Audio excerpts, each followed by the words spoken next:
In today's video, I'm going to teach you how to navigate the Asana admin console. If you're an admin or super admin in your organization, this is the control center where you'll review usage, manage people, and fine-tune core settings.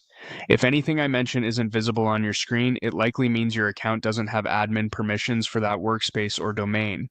Start on the Asana home screen. This gives you a clean launch point and ensures the admin tools load in the right context.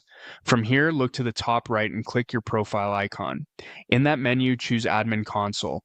This opens a dedicated area with its own navigation so you can make changes without digging through individual projects. Once you're in, let's begin with Insights.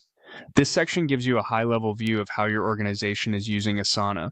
You'll see trends like active users, project and task activity, and adoption patterns that help you understand whether your rollout is on track.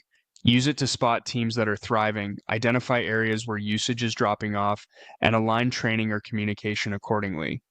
Keep in mind that reporting can reflect recent changes, so give the data a little time to update after major shifts. Next, head to Users. This is where you'll review who has access to your organization, including members and guests. You can quickly scan for role types, last active dates, and team memberships, which helps with audits and license hygiene. Look for patterns like inactive accounts or duplicate entries, and keep an eye on guest usage to ensure external collaborators have the right level of access. A clear user roster makes everything else in Asana more reliable and secure. Now move to Settings. These are your organization-wide controls. Depending on your plan, you'll find options that touch on security, authentication, and governance. This is where standards get enforced, so it's a good idea to align these controls with any internal IT or compliance policies your company follows.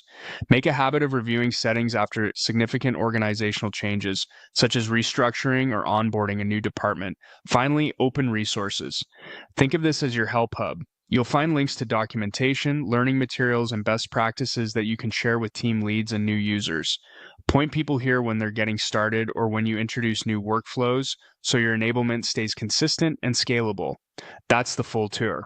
Start from home, open the admin console from your profile menu, and work through insights, users, settings, and resources to keep your Asana environment healthy, secure, and easy to use.